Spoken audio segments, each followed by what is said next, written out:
Mark Shirley. Are we on? You're on. All right, welcome everybody to the final session of this year Pirkei Avot, and we will have studied 3 missions. That's pretty good. In 6 sessions.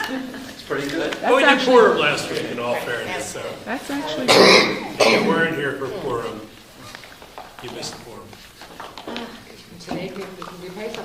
No, we're not doing I was We're thinking, doing mission. I took my book out. We're doing mission number 3, chapter 3, number 16 on page 46. On page 46. And this will be a fitting wrap-up to what we have been studying.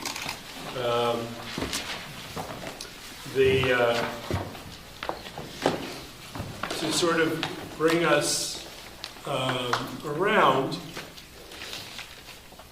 I remind you of the previous 2 Mishnayot on page 45, Mishnah number 14, which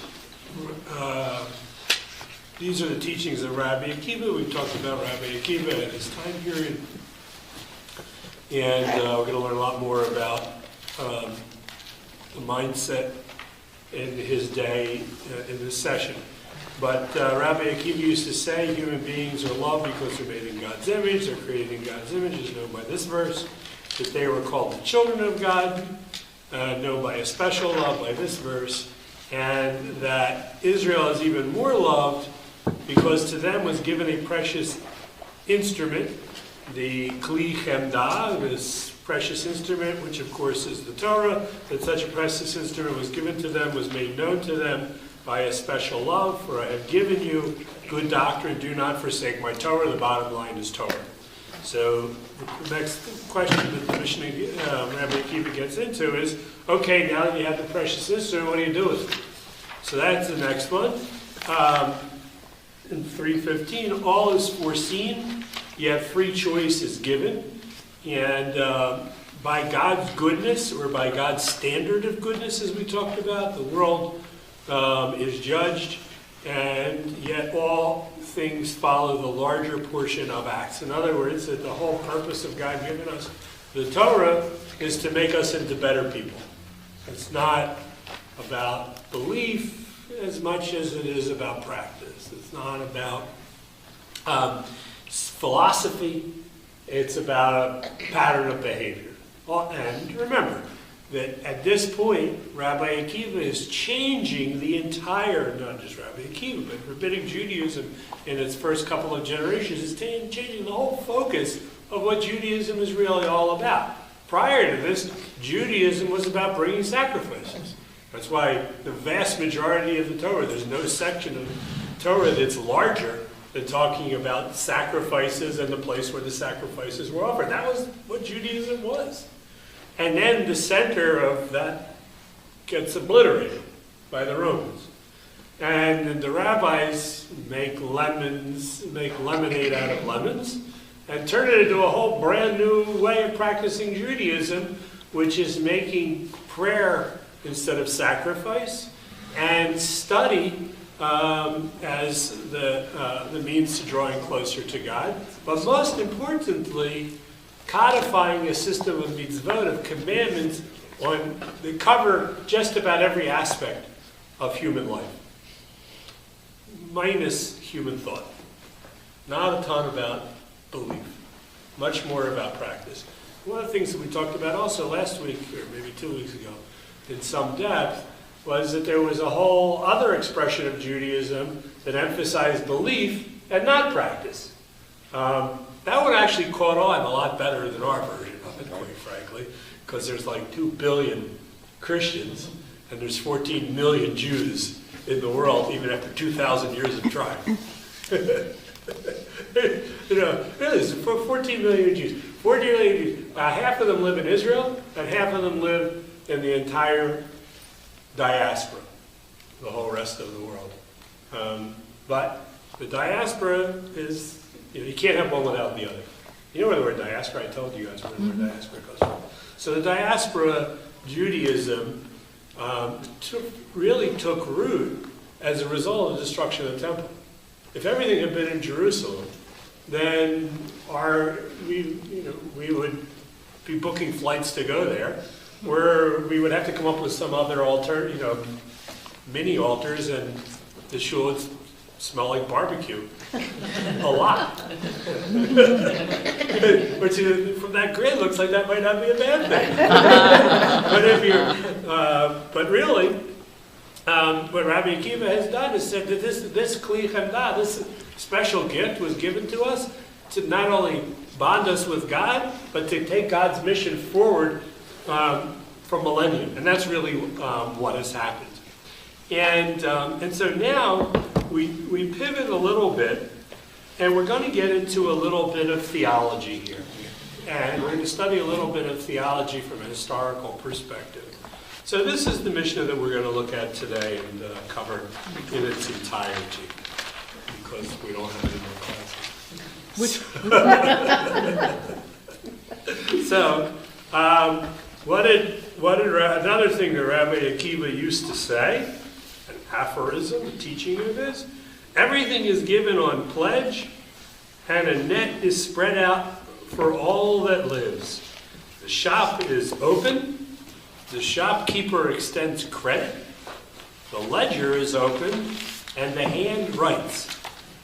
One may come and borrow, but the collectors make their rounds each and every day. And they collect whether you want it or not. What they have got, they can depend on. For the judgment is a true one, and everything is prepared for the banquet. Got it? No way we're doing this today. I'm sorry. We're doing Let's plow forward, Amy. Here we go. Here we go. Okay. Last time I heard that one. Buckle your seatbelt. Here we go. Let's go. Okay. So he said everything is given on a pledge. Everything is given by whom? God. By God. God. Everything is given by God on a pledge. In other words, it's not cash. A pledge is something you give and then you get back. You know, you're given something. A pledge is something you're given to watch for a certain amount of time, and then you give it back. And so everything is given temporarily by God. And God is our God in this world, and we'll talk about it in the next. And we only have what we have for a short amount of time. There's no pockets in tachrichim. You can't take it with you. You know that expression, maybe? There's no pockets in tachrichim. That was from my father. There's no, in the shrouds, in burial shrouds, there's no pockets. So unlike the Egyptians who buried with all of their, Jewelry. all their jewelry and food, and they would throw the slaves in there too, just in case you needed that. Nothing. Everything goes back to God. You can't take it with you. We're given what we have by a higher power that wants us to make the most of it in the short time that we have it. Maximize your potential. So that's because not all the things same given as on pledge. the Federation pledge that you pay off. Right. No, it's not the same thing as a pledge. It's more like a pledge, like I give you my dog to watch while I'm on vacation, and you take care of it, and then you give it back to me. Okay? So I count on you to feed the dog, to walk the dog, to groom the dog, but ultimately it's my dog, and it comes back to me. You can enjoy the pleasure of my dog for a while, but ultimately it comes back to me. A net is spread out for all that lives. Now the reason why this sounds indecipherable is because it's actually a verse from Kohelet, Ecclesiastes 9:12, that Rabbi Akiva is referencing, which, by the way, one of the ways in the yeshiva world, in higher rabbinic study, they don't spend very much time studying Bible at all. They study rabbinic literature in the yeshiva, and the way you learn Bible is what's embedded in the rabbinic discussions. And so what Rabbi Akiva here is doing, he is himself in this aphorism quoting a well-known section of the book of Ecclesiastes, or at least at his time a well-known, that people would have recognized right away. As, if somebody was going to say, this land is your land, this land is my land, to the, 300 years ago from now, that might just mean this land belongs to both of us, but you'd recognize that as the line of a song, right? So it's the same thing. They would recognize that and be able to complete the rest of the quotation. And in fact, in the Talmud, when a verse is given, the footnote appears right on the side, so you can then flip open the Tanakh and know what it is. But the full quote is, in Ecclesiastes 9:12, no one knows when their hour will come. As fish that are caught in a cruel net, or birds taken in a snare, so people are trapped by evil times that fall unexpectedly on them. In other words, there's no escaping fate, including ultimately death. So everything is given on pledge, but the net, it's going to pull you back in. So you can flail around all you want, but ultimately you can't escape the net. Nobody gets out of here alive. The pledge is going to be returned. Oh, God. That's harsh. It is harsh. So what do? You realize that the shop is open. The shop is open is you have free will. The shop is open. You got the currency. Buy what you want. In other words, do what you want. Everybody makes choices. Right? You could buy candy or protein.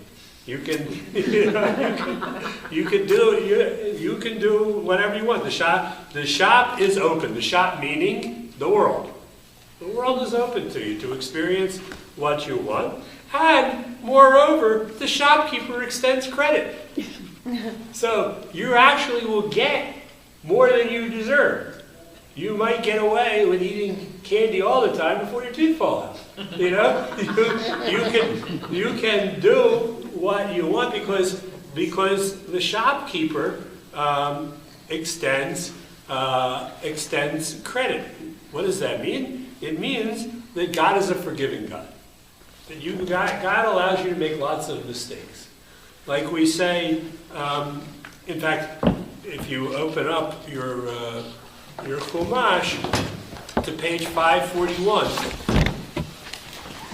I'll show you what does it mean that God gives credit, that the shopkeeper gives credit. It's a very, very famous section that you all know by heart. You don't realize you know it by heart. You do. What page? Page 541, verse number 4. This is when Moses goes, after Moses, in last week's Torah portion, 2 weeks ago now, Moses has broken the 10 Commandments, and he knows God is really ticked off at him, and he says, I can't do it anymore. I'm overwhelmed. This is too much. And God says, make a second set of commandments, come back up, and I will reveal my essence to you. God, he says, Moses says to God, show me what you look like. God said, I'm sorry, I can't show you what I look like, but I'll reveal to you my attributes. This is how I will be known. So in verse number 4 on 541, so Moses carved 2 tablets of stone, like the first, and early in the morning he went up on Mount Sinai as the Lord commanded him, taking 2 stone tablets with him.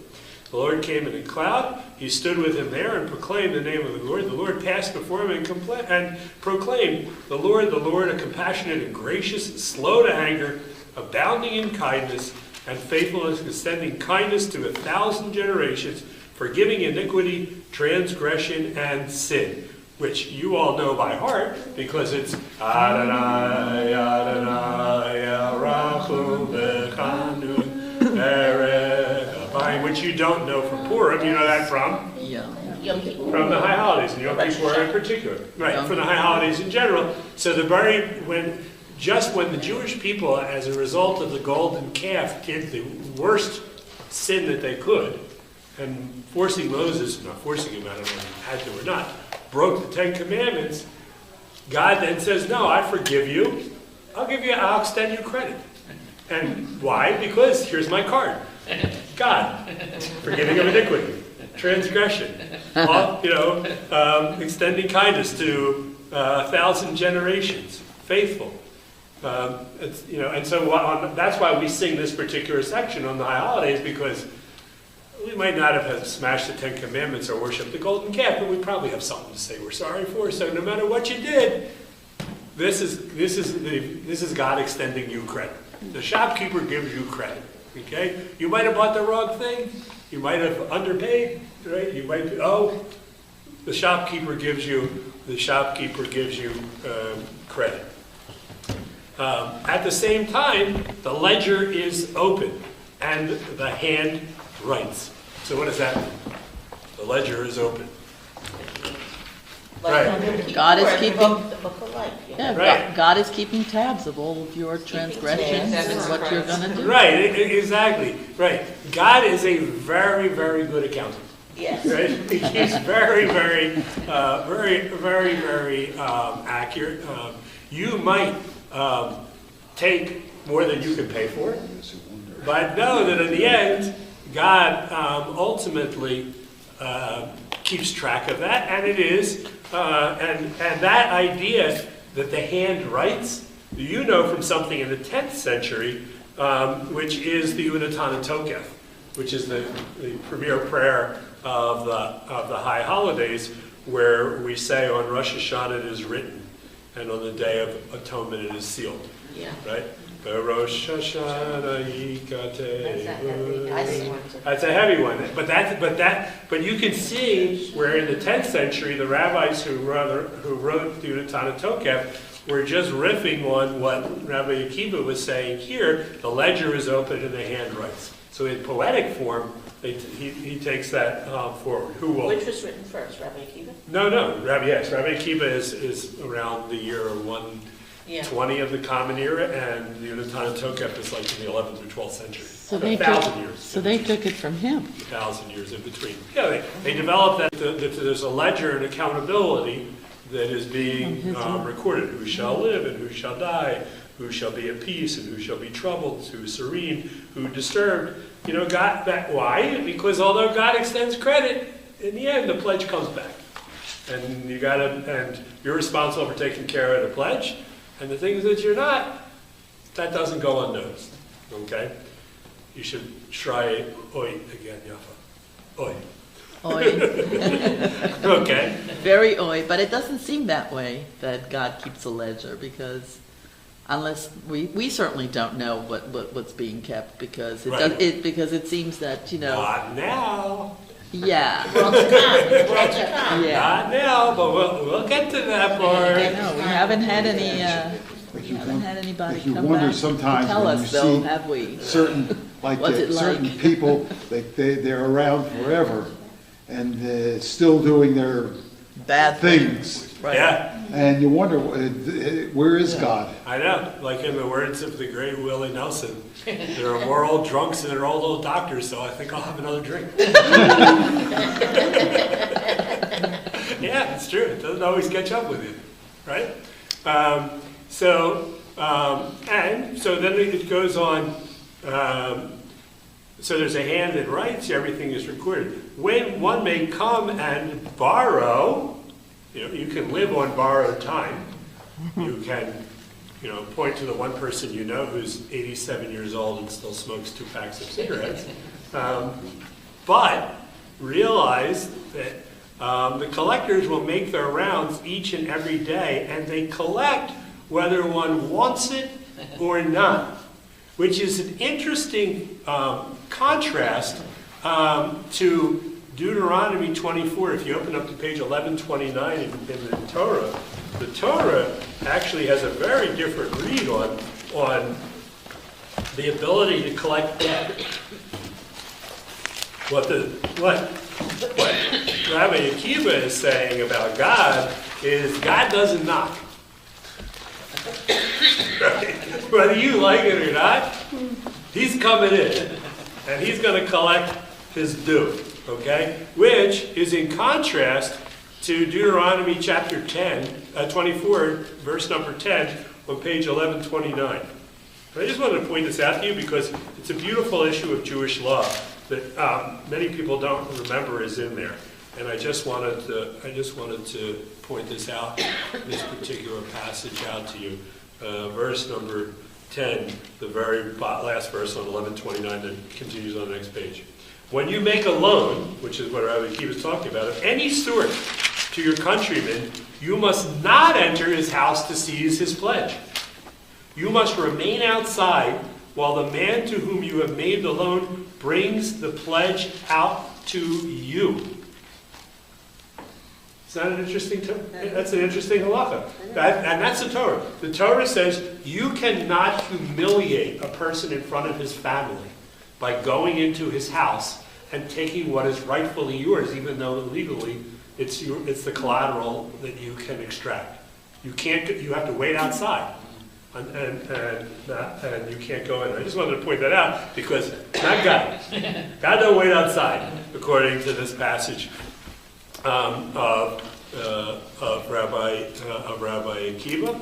One may borrow, but the collectors are going to make their rounds, and they're going to collect whether one wants it, whether wants to have it or not. You're always accountable, even if you would like to keep that accountability at bay. It's being written in a ledger, and ultimately the creditor is going to come and knocking at the door, and he's got the key.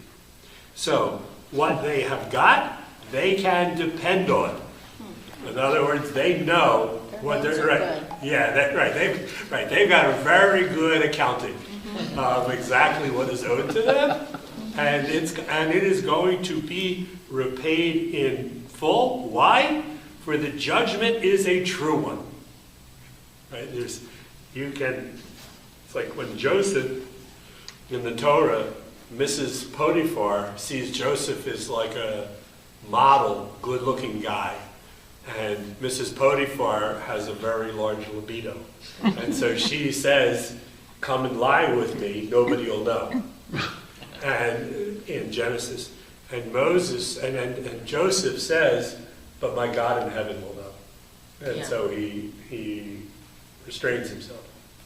Because ultimately, there's no hiding from that And didn't he true see judgment. his father in his mind when you do that shoshelet? Yes, that's what the Midrash says, but it doesn't say it's but Yeah. you're right. When the judgment is a true judgment, and everything is prepared for the banquet.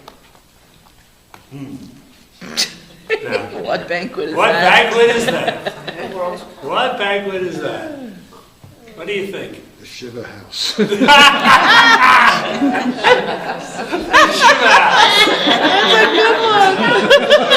a very good one. Yeah, that's a good one. Right. From here you get that you are allowed to have a everything banquet. is hakol metukan la seuda, for the meal, for the seuda. What meal is this? The Last Supper. What is it? Well, Rashi says the world to come. The Rashi does say it there on the page, but it's clear that it means, it clearly means the world to come. If everything is written on a ledger, where is the ledger kept? Not in this world, not the world we can see. But somewhere there's a record that's being kept. And ultimately you're going to have to give reckoning. What you borrowed, what you were able to repay, and more importantly, what you did with the pledge that is your life while it was yours to control. And also, ultimately, it's kind of a credit and debit approach to life. Right? Ultimately, you're responsible. Nothing is given a pass. That you, and it's like I said, by the way, it's also one of the concepts. I don't know if I shared this with you before, but I teach it to the bar mitzvah kids and their parents. The difference between an adult and a child, in my mind, is that a child thinks that everything is coming to them. And an adult realizes that anything worth having is worth working for. And so you can have, I met with a 12-year-old boy yesterday who is an adult. I mean, this kid clearly gets it, that. And I know 50-year-old children who don't. And so what Rabbi Akiva is trying to say is understand that you get out of life what you put into it. And you're going to be judged, as it said in the previous Mishnah, on what you do, how you conduct yourself with the Kli Chemdah, with this precious gift that is ultimately given to you. So this brings us to an interesting point. And that is, where did this world to come from? You know, we today take it, on faith that we Jews believe in a world to come. Some people don't know that Jews believe in a world to come, but it is pretty much across the board categorical that all Jews, that most of the Jewish theology for a very, very long time has believed that the physical world is not the only world that there is, and that there's an unseen world, and that unseen world is the world to come, and that is also, like this world is the realm of God, so that world is the realm of God, and ultimately in that world one is held accountable, but also, therefore, also rewarded for the blessings that a person bestows on the world by their presence. So that when we cut the Kriya ribbon, we say a blessing, blessed are you, Lord our God, who is Dayan HaEmet, the one true judge, which is what I always have, everybody has the person say before they tear their clothes or they tear the ribbon. It means you're the one true judge, God. If you've led the kind of life that you're afraid of giving accountability, then that's a very scary thought. But if you've led a kind of a life where you've done more good than anybody will ever know, isn't it comforting to understand that that ledger is there and that you'll be rewarded and thanked for all the good that you've done for all these other people anonymously? So that is part of that ledger, and that's every funeral starts that way, by cutting that ribbon, to say that even if everybody who was there spent the next 3 days only talking about the good things that this person did, they would only begin to scratch the surface. But it's comforting to know that God knows the kind of person that person ultimately was. So when did this concept really arise? Because it's not in the Torah. That's a great question, John. When did this concept ultimately arise? Because it's not in the Torah. The world to come. In fact, quite the opposite. The Torah, because of the milieu that it's coming from, was very much anti the world to come. Because the Egyptians were all about the world to come. And we were the anti-Egyptians. We were shaking off the yoke of that Egyptian mindset. And so the Torah has things like this very first source in Deuteronomy 18, verse 9 to 11, when you enter the land the Lord your God is giving you, you shall not learn to imitate abhorrent practices of those nations. Let no one be found among you who consigns his daughter to fire, human sacrifice, or has an augur, a soothsayer, a diviner, a sorcerer, one who casts spells, or one who consults ghosts or familiar spirits, or one who inquires of the dead. So now obviously you're applying Krupnik's rule of Drano to this passage. It means, Krupnik's rule of Drano. This is a very important hermeneutic device. That nobody needs to tell you not to drink Drano, because only an idiot would drink Drano. But if the Torah says don't drink Drano, what do we know? Somebody was drinking Drano. Right? So if the Torah says don't consult with the dead, what do we know? Somebody was using soothsayers, augurs, diviners, and sorcerers, and therefore the Torah had to prohibit it, because that's what the Egyptians and presumably the Canaanites and everybody else was doing. And to be a Jew means not to do that. And so Yafi, you're 100% correct. The Torah has no concept of life after death. This world is what it is. Boom, done. That's it. There's no world to come, according to this book here, not according to Judaism. but according to this book.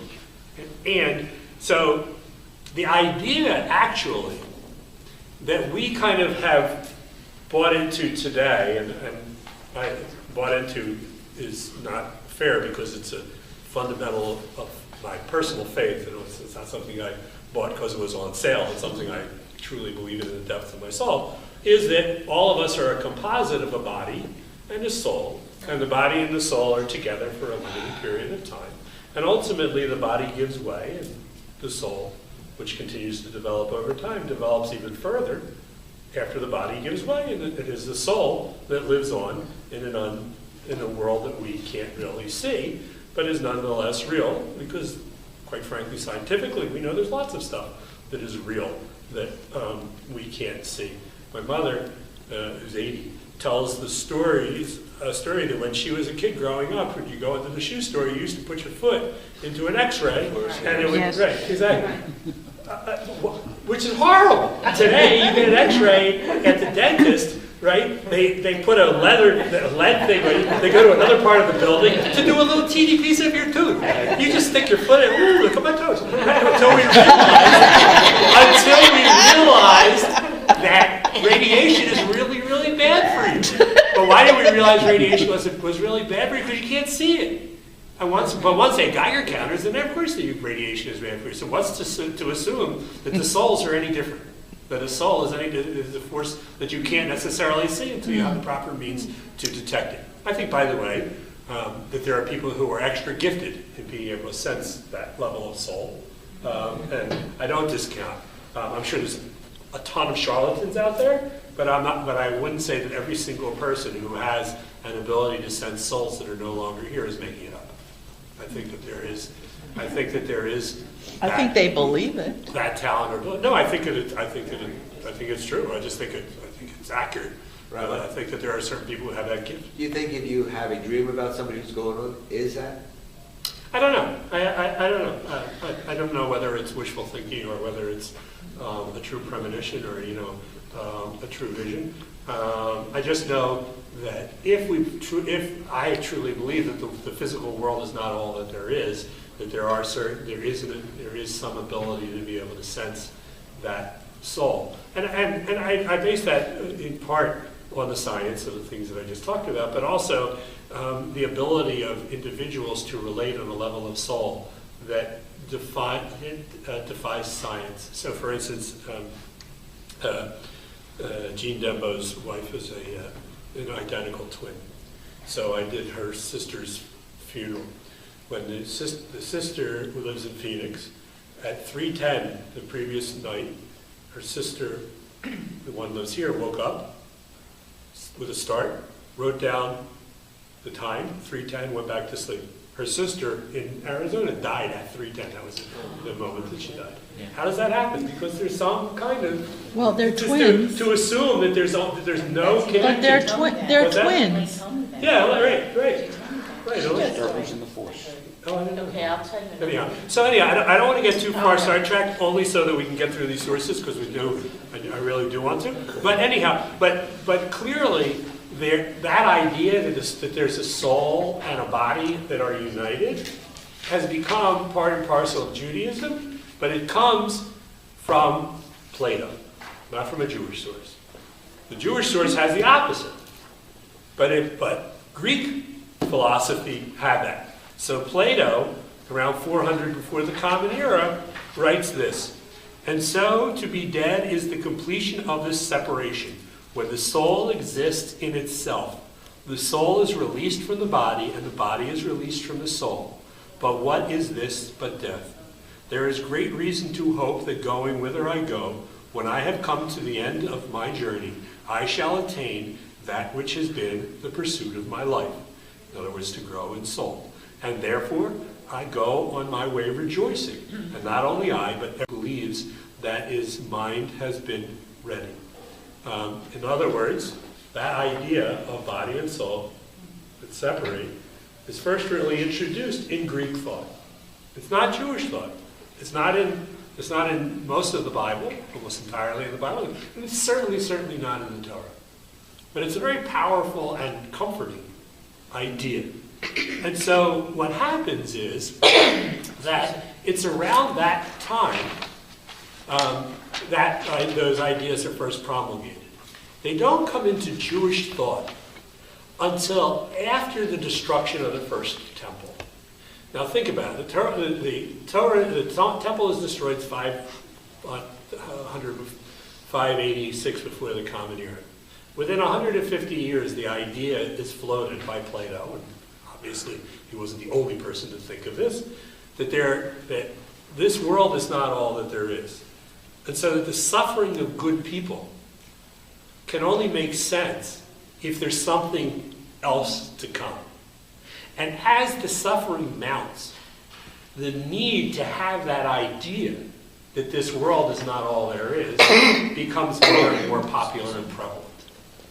You can understand why it would fit the bill of what we need as a people. And as it gets worse and worse, and persecution of Jewish people gets worse and worse, this idea becomes more ingrained. And it becomes embodied by the Pharisees. We circle back to our friends the Pharisees.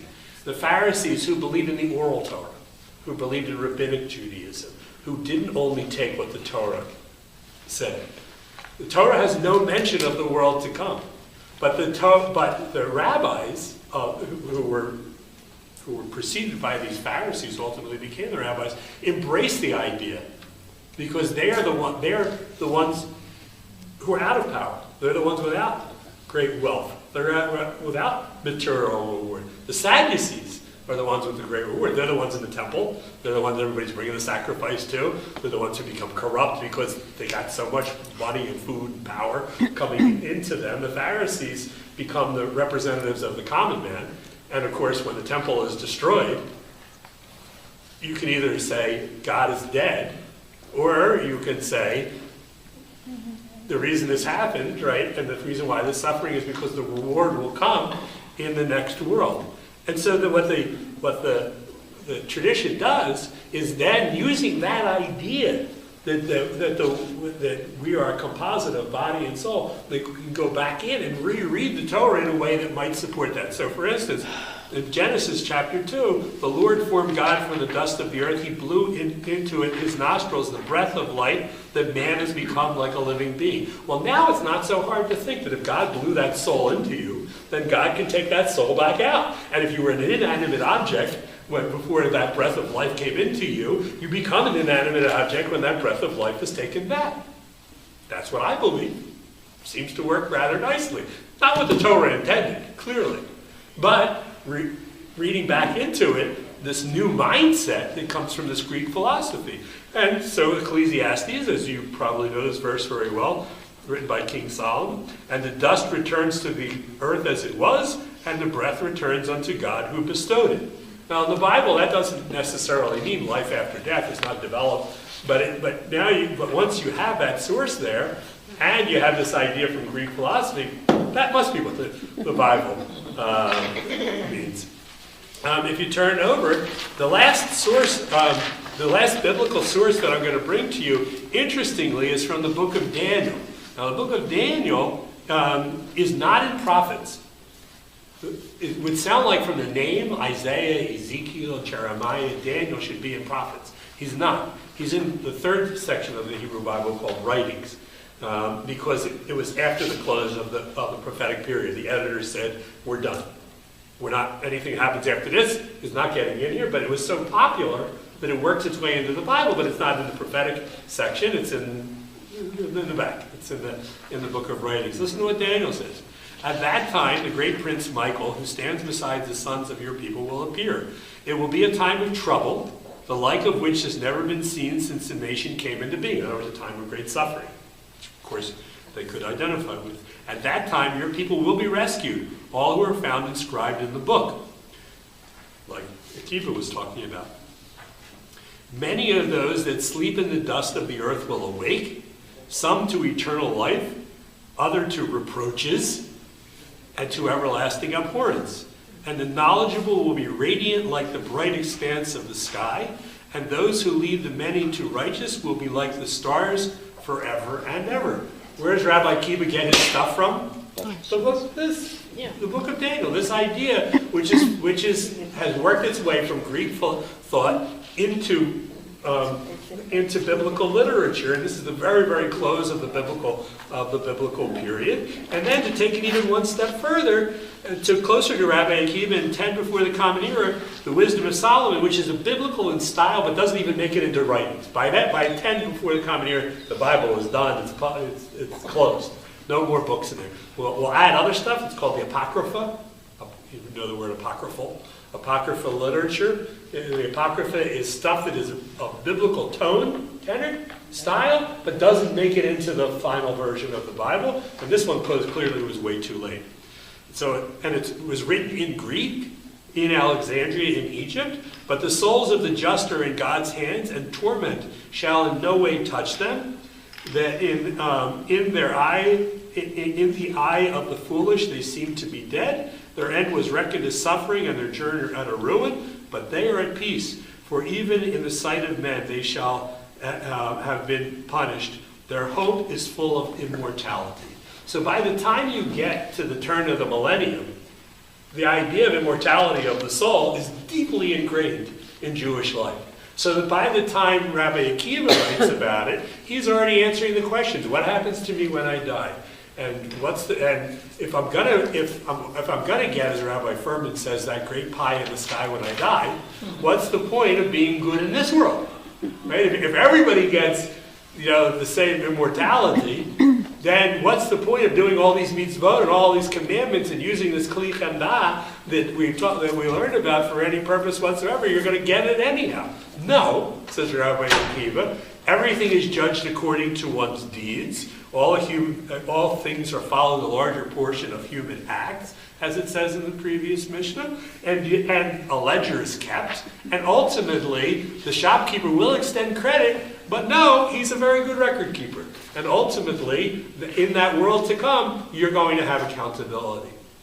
And so that becomes codified in the Mishnah in 200 of the Common Era, which is contemporaneous pretty much to Rabbi Akiva, actually a little bit after Rabbi Akiva. Rabbi Akiva dies in 135. The Mishnah is somewhere around 200 of the Common Era. All Jews have a share in the world to come. As it says in Isaiah, thy people are all righteous, they shall inherit the land forever, the branch of my planting, the work of my hands, that I may be glorified, which of course makes no reference to the world to come at all. But, wanting to read it back into the text, they say Isaiah clearly says, they shall inherit the land forever, meaning the world to come forever. They'll inherit forever. These have no share in the world to come. One who says that belief in the resurrection of the dead is not from the Torah, and that the Torah is not from heaven, and one who denigrates the Torah. In other words, what's Rabbi Akiva been able to do? He's been able to say that this kli chemda, this great tool that was given to the Jewish people, talks about the world to come. In fact, so much so that if you say that this doesn't talk about the world to come, you blow your chance for the world to come. You have to read back into this the way we're reading the text, and then you get the eternal pie in the sky when you die. And that becomes further codified into every Amida, which is said 3 times a day, every day, sometimes more on Shabbos, more on holidays, but you cannot say the Amida, this most central prayer of Jewish life. You often think that the Shema is the most important prayer, but although we're not talking about it in terms of philosophical, theological, right? We're talking about it most frequently cited, most frequently read. The Shema is only read in the morning, and it's read in the evening. It's not in Mincha, the afternoon prayer. But every single service, Shachar, Mincha, Mariv, Musaf, all the extra services on the high holidays, every one of them has an Amida that begins exactly the same way. So we can look at any particular Amida. Well, let's just turn for the sake of argument to page 36, to the morning Amidas that we said today. On page 36 in the Siddur. And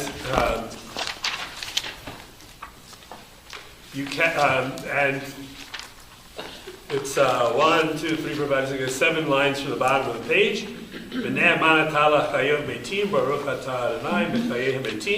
Faith, the translation doesn't do it justice. Faith, everybody with me, like the bottom of the page? Faithful are you in giving life to the dead. You cannot do an Amida without saying, God gives life to the dead. And then it says, praise to you, God, master of life and death. In the Hebrew it says, who causes the dead to live on, or to live. Mikayeh hametim, brings chayim to the metim, brings life to the dead. That's how deeply ingrained this idea has become. It starts, again, to retrace, not in the Torah, but as a result of this Greek idea, seeps in as a balm to the suffering of individuals to let them know this world, even if it looks bad now, there's more in store. And then that idea becomes a little bit more deeply ingrained as the biblical period comes to a close.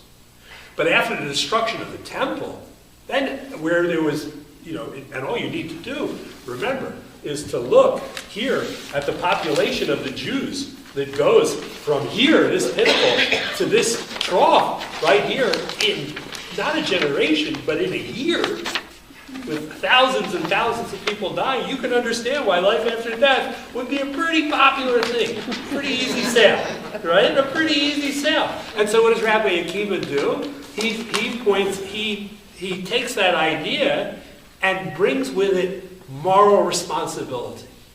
That you get the reward, but you also get accountability and ultimately punishment. There's some kind of account. What does it look like? I don't know. Don't ask me what it looks like. I'll let you know when I get there. And, it should be a long time from now. But the philosophical underpinnings here are that we're creating a new kind of Judaism that is based on action, on deed, and accountability for your actions. And that's what God is. God is giving you moral instruction on how to live a good life, but at the same time, as encouraging you to live that kind of life, holding you accountable for the things that the choices that you ultimately make in life. That idea becomes so deeply enmeshed in Jewish life that the Mishnah by the 2nd century already says you can't really be a full-fledged Jew unless you believe in life after, or at least you certainly can't get life after death unless you believe in life after death. But they put it in the same context, by the way, just to reiterate. It says, these people have no share in the world to come. One who doesn't believe in the world to come, of course. One who says the Torah is not heaven sent. And one who denigrates the Torah at all. So in other words, it's kind of part and parcel of what it means to believe in Torah is also to embrace this kind of idea. And let me just bring this whole thing full circle, and then I'll take questions. Why this mission, what I wanted to show, why I think this mission is so powerful, is it illustrates the point that I've been trying to teach with over the past 6 sessions, which is that you can't understand Judaism without understanding its historical context. That you can pick and choose and you can skate along the surface. But the truth is that when you understand the historical development of Judaism, the way we became who we are today, where what we came from, our system of beliefs comes from, not only does it give us greater depth in understanding who we are, but it also helps us to understand where Judaism is going to go. That Judaism is not some heaven-sent belief system that is immutable. Judaism is a response of Jewish people to the world around them. And the more actively engaged Jews are with the world around them and making sense of incorporating political, social, economic realities with the theological constructs that we've inherited, that's what keeps Judaism dynamic. That's what keeps Judaism on. That's why I'm proud to be a conservative Jew, because that's the cornerstone of what it means to be a conservative Jew. We have faith, but we don't take it on faith. We have a sense of history, but we don't write off history as something that was ancient in the past that no longer has relevance for us. We understand that it's a process of an evolution of a legal system that is designed to lift its adherents, to make a civil society that continually needs to be infused with new meaning and purpose, in much the same way that any relationship with authority. Our own country is a perfect example of that, that the more involved you are in the system, you can take it as you want, politics today, you can take it as you want, or you can walk out of your classroom in high school. And what this is encouraging, this approach I think is encouraging us to do, is to be active in the evolution of Jewish life. Because we, the collective whole, are charting the course of what Judaism will look like as it continues to evolve. So that was the point. Marcia, you have a question? After that beautiful thing, I just wanted to ask the people that fail, where do they go when they die? Well, ultimately, it says everybody, all you need to do is, according to the mission, all you need to do is believe in the world to come and you get it. Now, what it's like up there, whether you're first class, whether you're in first class or sitting back by the toilet, I can't. Like I said, I'll let you know, when I get there. Okay. I'll be there before But you. accountability. I'll send you a message.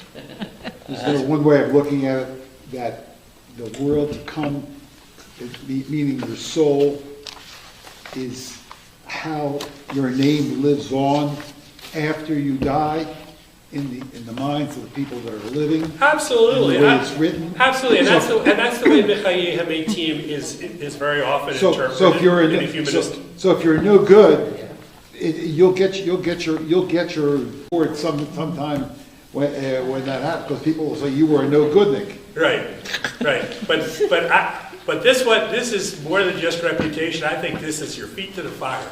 I think that this is really up Fire there. and brimstone. I don't know if it's a full-blown Dante's Inferno, but there's but Rabbi Akiva clearly. But again, remember both sides of it. It's accountability, but it's also a reward. The reward side, hopefully, for most people, should far outweigh. There is far more Mother Teresa in us than there is Adolf Hitler. There just is. I mean, and by the way, there has to be. This is tangential at best, but this is the point I was making to my Hebrew high school kids.